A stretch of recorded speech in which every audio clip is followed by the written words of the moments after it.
ladies and gentlemen, and welcome back to my channel for another Star Race Batman Ninja 1/6 scale figure unboxing and review video.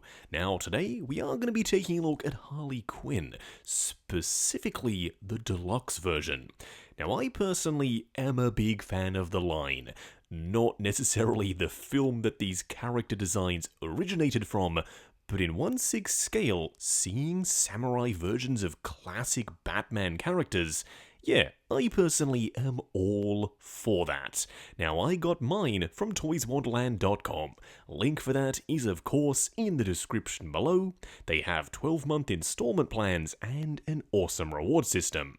What we are going to do now, though, is get the box laying flat in the light box and do the unboxing. Here, of course, we have the box art, and I really like it. A massive image of the figure herself, front and center, her name down below, with the Japanese waves and a ton more artwork in the background. The Batman Ninja logo on the side, and then of course a silhouetted image of Harley herself. Speaking of silhouetted images, we do have that tried and true teaser on the back of the box. I hope that Star Race does deliver their promise of doing the rest of the line. I don't know how well these Batman Ninja figures have sold. I know that I have picked up all of the figures in the line so far, but it seems like I might be the only one who enjoys this very unique take on the classic Batman Rogues Gallery. As for Harley herself, first in-hand impressions are very positive.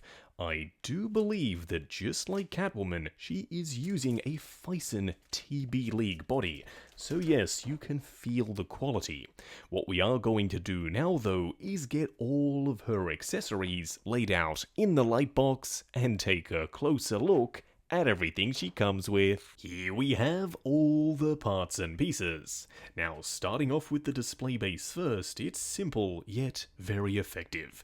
It's the same base that we've received with the rest of the line. Batman Ninja up top, it's nice and compact and rather slim. You also have a dynamic flight pole with a very interesting connection point.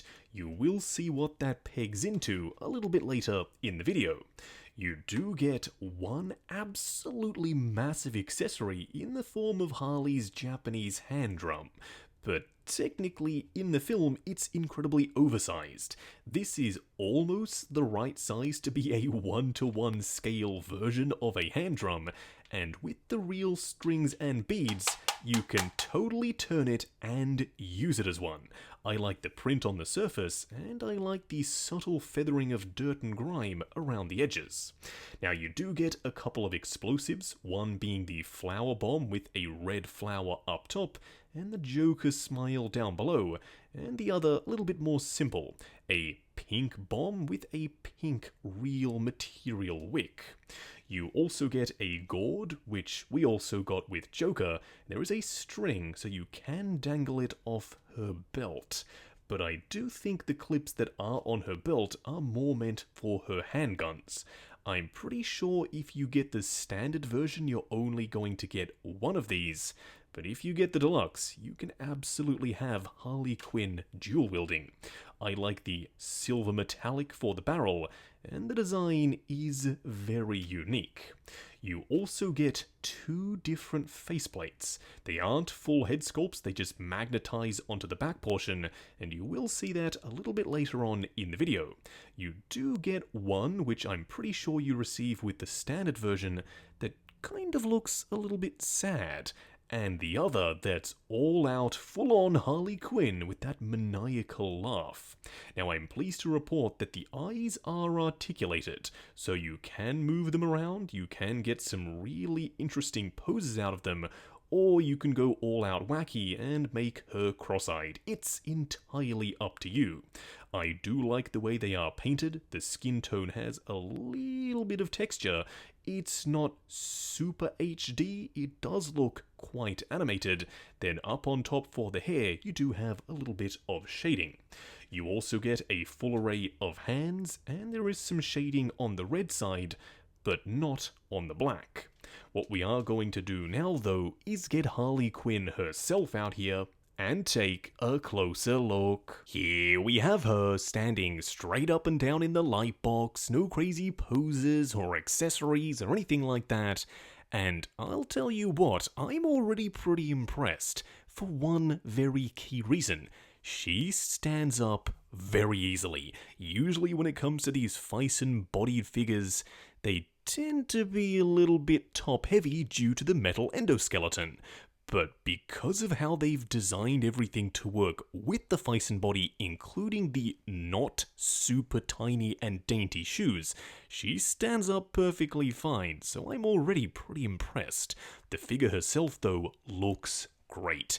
It is a very stylized version of Harley, but technically there's nothing overly Japanese here, so if you wanted to, you could use this as your comic book display Harley. Yes, the hair is purple and red, not quite iconic Harley Quinn, and the features are a little bit anime inspired. But other than that, she comes with 2 faceplates, they've got the eyeball rolling system, and a badass Fison body. Plus, you get some great accessories as well. So if you wanted to, I can think of crazier ideas than using this Harley in your main comics display. What we are going to do now, though, is take her off the rotating turntable, punch in, and take a closer look at the details. Here we have her up close and personal. Now in just a second we will be switching out the faceplate, because I'm quite curious to see what this one looks like on the body, seeing as the expressions are so drastically different. But before we do that, we do have to dissect the outfit, starting off with the neck collar. I'm pleased to report it's made of sculpted plastic. That means it's always going to look perfect, it's not going to fray and decay over time, and they were also able to do some washes and weathering in the crevices. If they were made out of fabric, I don't really think they would be able to get them to look as good as they do here. And there are a few of them.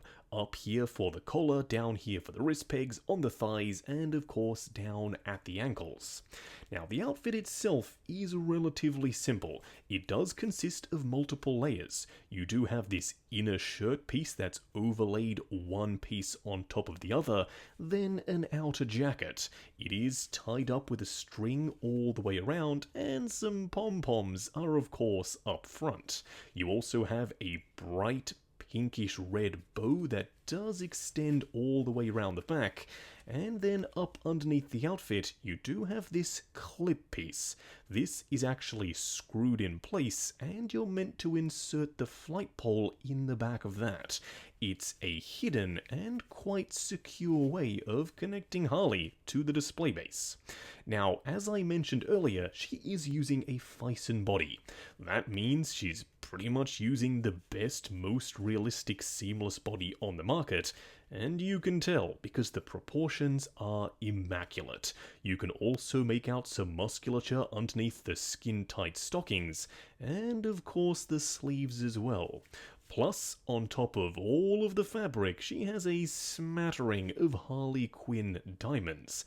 They aren't in the most obvious of places, but I'm sure you'll be able to spot them when you get your Harley in hand. Now, coming down to the legs, you can of course see one side is black, one side is red. Very Harley Quinn. She also has some jester-style shoes with a point towards the front. The red one is a little bit weathered with some shading in the wrinkles, whereas the black one is simply painted in a matte black plastic. But for those of you wondering what the other head sculpt looks like on the body, it's super easy to swap out. It of course is done with magnets. And there you have it. This, I think, is my preferred look for Harley. As we said earlier, this one looks a little bit sad. This one is definitely more of that maniacal Harley Quinn, so in my display, this is the one I'm going with. Now for a quick side-by-side comparison, here we have Harley alongside Joker, also from the Batman Ninja line. And these two were quite literally designed to go together. They look fantastic side by side. Their outfits do play off one another very nicely with a similar style outer jacket, Harley's being a lot shorter, but the overall design is quite reminiscent of what we can see here with Joker. The only thing that kind of bugs me just a little is how well the Joker's head sculpt is painted. There is a ton of skin texture and a ton of detail here, where with Harley it's a little bit more flat and cartoony. Both work in their own right, and for the most part they still look really good together, but it is something that I've noticed. Next up, here we have Batman, also, of course, from the Batman Ninja line. And as you can see, Harley Quinn is no pushover. She's roughly the same height as the Bat himself.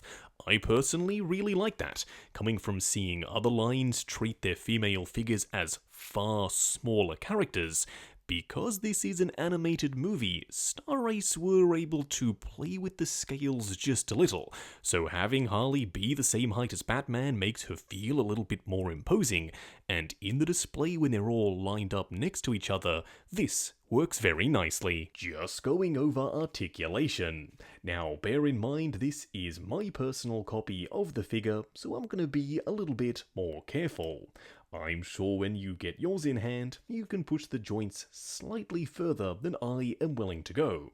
Now, starting off with the head sculpt, it is on a ball joint at the base of the head and another at the base of the rubbery neck, but this collar piece will get in the way ever so slightly. Looking forward to there, going back the full way, swivel and then a ton of pivot side to side. The arms will go up more than the full way, they will of course go forward and back, butterfly joint at the shoulder, a double bend at the elbow that also incorporates a swivel, plus a ball joint for the wrist peg. The torso will crunch forward and back, swivel and pivot side to side. The legs will go forward to there, they will go out to there. You do have a swivel at the upper thigh underneath the rubbery skin, a double bend at the knee, and of course a ball joint down here for the ankle. Just wrapping up on the Batman Ninja Star Race Harley Quinn. Now going into this, I was very excited. I am a fan of the Batman Ninja aesthetic, not necessarily the film itself, and I know there are more than a few collectors out there who feel the very same way. Well, I'm pleased to report that this figure is another hit. She works perfectly alongside the rest of the figures in this lineup, posed with Joker or Batman or even Catwoman. But at the same time, you could technically use this Harley as your comic book display Harley. There's nothing overtly Japanese inspired here. Yes, her head sculpts are a little bit more anime, but at the same time, I think that could work. Plus, she does come with 2 faceplates, moving eyes, a ton of accessories, and she's on a very sturdy and very posable face and body, so there is a lot to love here. I am hoping they do continue with the rest of the line. Please, Star Race, keep this line going. They've gone from strength to strength. Even though I didn't love the modern version of Batman, I'm pleased to report that this Harley is back to form, and it's a fantastic release. Now, I got mine from toyswonderland.com. Link for that is, of course, in the description below. They have 12-month installment plans and an awesome reward system. While you're down there, why not check out the link to 6 Scale Network, the Facebook group. Come along, chat figures, share photos of your collection, and of course, see what's coming up next on the channel. Like, comment, and subscribe, and we'll catch you in the next video.